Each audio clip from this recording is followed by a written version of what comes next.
Vacation ખુલી ગયું નિહાળ જાને. તું પેલો 100 રૂપિયા મને ચોપડો ઓન્યાલ. પણ મારી કને 80 રૂપિયા છે તો કોથી ઓન્યાલું? ઓલા 100 રૂપિયાનો ચોપડો મેં 50 રૂપિયા લઈ આવું. ચાલ. હું પહોંચી ગયો છું નંદકિશોર નોટબુક્સ ની ફેક્ટરીમાં. હું લોકેશન ની વાત કરું તો છોટાઉદેપુર થી વડોદરા બાજુ જતા સૂર્યા ઘોડા. તો મિત્રો મને ખબર પડી કે સૂર્યા ઘોડામાં ફેક્ટરી છે નંદકિશોર નોટબુક્સ. અરે હું તો પહોંચી ગયો નંદકિશોર નોટબુક્સ ની ફેક્ટરીમાં. ચાલો હવે આપણે જઈએ ચોપડા લેવા. આખા ગુજરાતમાં ના મળે એવા સસ્તા ભાવમાં તમને ચોપડા મળી જવાના છે. અરે વિદ્યાર્થી મિત્રો માટે એક નંબર ચોપડાની ઓફર કાઢી છે. અરે ઓફર ની વાત કરું તો 3 તારીખ થી 8 તારીખ સુધી આ ઓફર રહેશે. અને હા 95 રૂપિયા વાળો ચોપડો તમને માત્ર 50 રૂપિયામાં મળી જશે.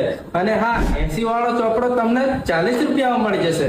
અને આ 60 રૂપિયાનો ચોપડો તમને 30 રૂપિયામાં મળી જશે. અને ઓફર પૂરી થઈ જાય તો ચિંતા ના કરતા, જો સ્ટોક હશે ને તો પણ તમને ચોપડા મળી જશે. આ ચોપડાની ક્વોલિટી એટલે એકદમ વ્હાઈટ પેપર અને જાડુ પેપર. તમે રાહ કોની જોઈ રહ્યા છો? તો તમે આવ અને સસ્તા ને સારા ભાવમાં તમે ચોપડા લઈ જ જાઓ.